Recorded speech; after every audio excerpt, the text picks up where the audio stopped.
Bien, bonjour à tous, ou encore shalom à vous. Je suis le frère Bourgeois, j'espère que vous allez bien, que vous avez bien dormi, en tout cas que vous êtes bien réveillés par la grâce du Seigneur. Donc voilà, dernièrement, nous étions ici, on avait eu à parler sur le sujet du retour de Christ et on ne peut que parler de ça.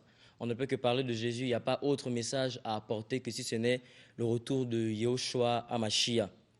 Donc frères et sœurs, comme vous le savez, Jésus de Nazareth avait déjà parlé à ses disciples de son retour dans Matthieu 24, que je vais lire si ça vous plaît bien aussi. Matthieu 24 à partir du verset 4, plutôt à partir du verset 3, excusez-moi.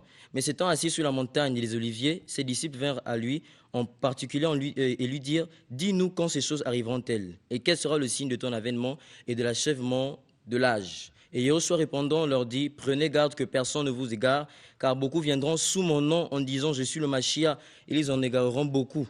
Mais vous entendrez parler de guerre et de bruit de guerre, mais veillez à ne pas être troublés, car il faut que toutes ces choses arrivent, mais ce ne serait pas encore la fin, car une nation s'élèvera contre une nation et un royaume contre un royaume, et il y aura des famines, des pestes et des tremblements de terre en divers lieux.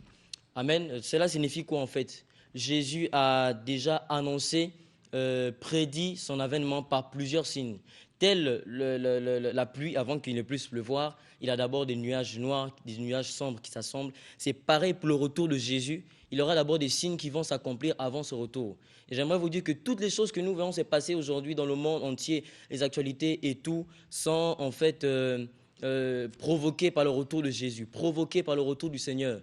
Et quand on parle du retour du Seigneur, on parle également du temps.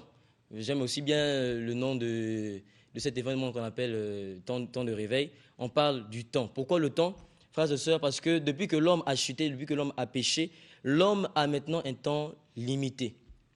Il n'est plus appelé à vivre éternellement à cause de son péché. Voilà pourquoi Romains 3, 23 dit « Car tous ont péché et sont privés de la gloire de Dieu, la gloire d'Élohim. » Si nous voulons donc nous rapprocher de Jésus, nous devons vivre dans sa parole, nous devons vivre dans la sanctification, nous devons fuir le péché.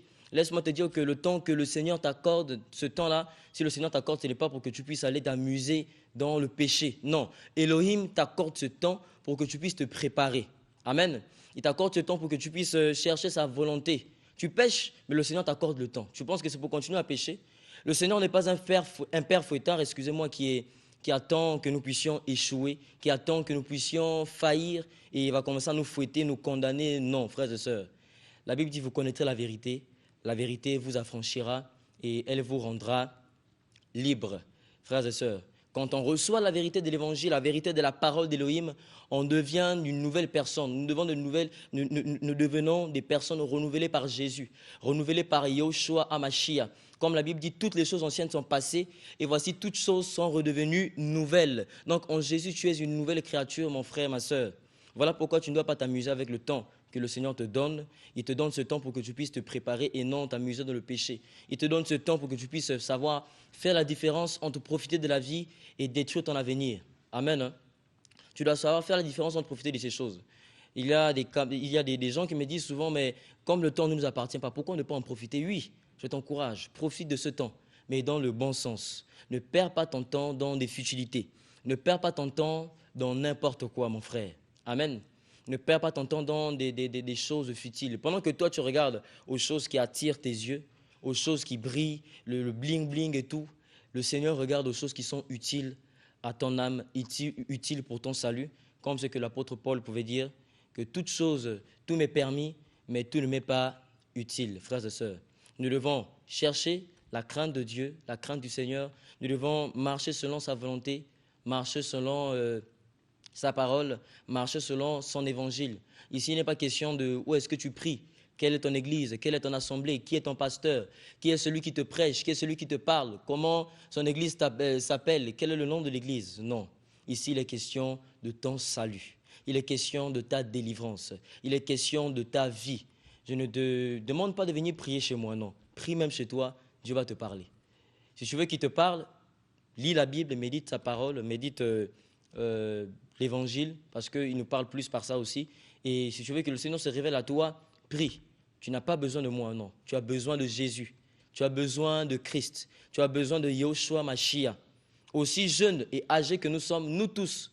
L'amour de Dieu n'est pas comme pour une catégorie de personnes, mais pour tout être humain, frères et sœurs.